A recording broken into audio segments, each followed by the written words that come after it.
Hello mga gagayam, isang mapagpalang araw na naman po para sa ating lahat. Maulan na naman ngayong araw dito sa aming probinsya. Timing din na walang pasok si Kuya Marcos, kaya naman nagyaya si Madam na samahan kami na pumunta sa bukid. Namimiss na din daw niya kasing magpunta dito, kaya kahit maulan ay sumama pa rin siya. Eto naman talaga si Kuya Marcos, hindi pa naman na-execute ang aming pakay ay may tangay-tangay na agad siyang pagkain. Maputik ngayon dito sa bukid dahil sa sunod-sunod na ulan, kaya dito ko na lang sa kubo ipinarking itong kolong. Challenging kasi pag nabalaho. Ito ang pinakapakay ng mag-ina ko, ang manguha ng mga talbos. Madami dito sa bukid ang siling labuyo. Organic na organic ito dahil itinatanim lang ito ng mga ibon at kusa na lang din na lumalaki kasama ng mga damo. Pag nagpupunta ako dito at nagtatabas, iniiwasan ko na lang para may libreng gulay na free from pesticides. Pag madami akong nakukuhang talbos ng sili, masarap itong ilaga at isawsaw sa bagoong at solved na. Yan ang pinakasimpleng recipe ng talbos ng sili. Napakatalap-talap din nito sa tinulang netibo na manok. At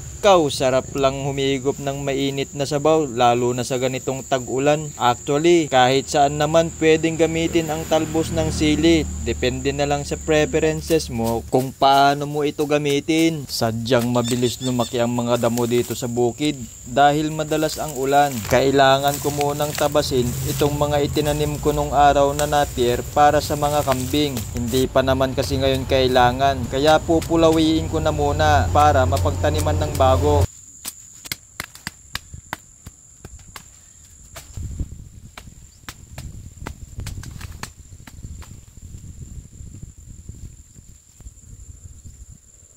Maganda na ang tubo ng mga Madre de Cacao na ito. Ito na lang kasi ang natira dun sa ginawa kong live fence na pang extra reinforcement dun sa bakod ko. Nasa description box ang link ng video para sa live fence gamit ang Madre de Cacao. Hey babes, what you got over there? Ha? Tingnan ko nga. Kunti yan ah. Hello guys. I got taro. Tingnan ko nga. Taros. Pakita. Taro. Oh, anuin mo yan?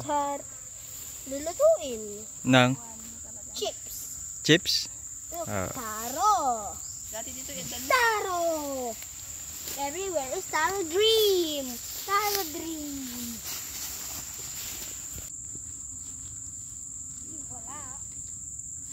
Para sa ganap na ito, naghahanap naman kami ng pako o edible fern. Madami din dito sa bukid. Masarap na gawing ensalada, pangsahog sa ginataan at pwede din sa sinigang na isda at hipon. Ligaw na ampalaya ang tawag dito. Masarap na ipangsahog sa munggo at tinola. Nilagang dahon at talbos pa lang ng ligaw na ampalaya na inihaplit sa bagoong ay solved na. Kaya saan ka pa gayam? Same spot, nagtatago ang mapupulang siling labuyo. Mag-best friend talaga ang sili at ampalaya sa piling ng tinolang manok. Konting trivia muna tayo patungkol sa sili mga gagayam. Alam nyo ba na mas gusto ng mga ibon ang mapahang na sili kumpara sa hindi mapahang? Kita nyo naman, bawas na ang bunga nito.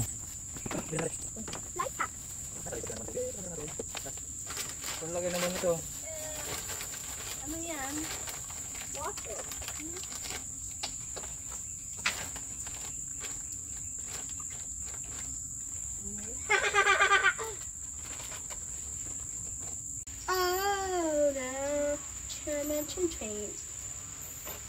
Diyan nakuha mo. Halo na yan? Pako at saka Ampalaya. Unti guys, sila nakuha niyo namin na ano. pako. Ni. At dahon ng sili. Oh, let's go. Guys, na nakuha nating ano. Dahon ng ano. Edible fern. Huh? Okay. Good. Taro hunting. Pwede din kayo guys mag-hunting ng taro. Anuhin mo yan? Sa iyong lugar. Gawin ko dito chips. Taro chips? Opo. Very good. Mamaya guys, tinan nyo. Mamaya, makakagawa ako ng taro chips.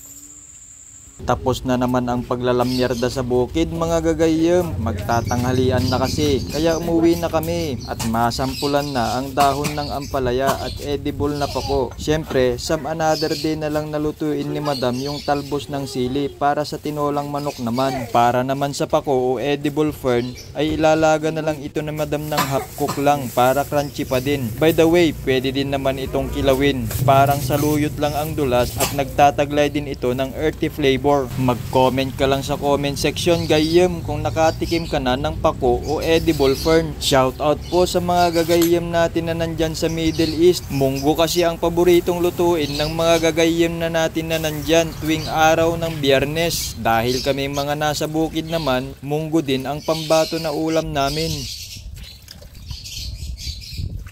Ihanda ko na itong gasolito para mapainit na ang munggo dahil ito ang menu ngayon. Matagal kasing lutuin kaya bago pa kami tumulak papuntang bukid niluto na ni madam para sabak na agad sa kain pagdating. Tumayo na nga si madam para tignan ang sitwasyon para magkaalaman na kung ano ang susunod na gagawing hakbangin. Dahil gutom na ang sangkatauhan mga gagayem, kahit hindi pa kulong-kulo ay ilalagay na ni madam ang ligaw na ampalaya para makompleto na ang putahe ng munggo. Para maiwasan na pumait ng todo ang ampalaya na ang kailangan mo lang gawin ay dapat tamang lanta lang ng pagkakaluto. In this way, hindi ito ma-overcook, sanhi ng sobrang pait na maski matanda ay mangangayaw na ulamin. Good. Matapos na mapusuan ni madam na ang luto niya ay masarap daw, kaya dali-dali ko namang pinatay ang apoy to prevent the further locomotion between the fire at ang ampalaya. This is the moment of truth. Sinandok na ni madam, mangantayon gagayem. At handa na ang masarap na munggo. Kunin mo yung kanin at dito. Kunin na yung kanin at magkain na tayo. Kung bago ka pa lang dito sa aming channel, i-share mo na ito agad, mag-like at subscribe. Huwag mo na ring ipagkait na pindutin ang bell icon para lagi kang updated sa mga susunod kong i-upload na videos. Hanggang sa muli, paalam!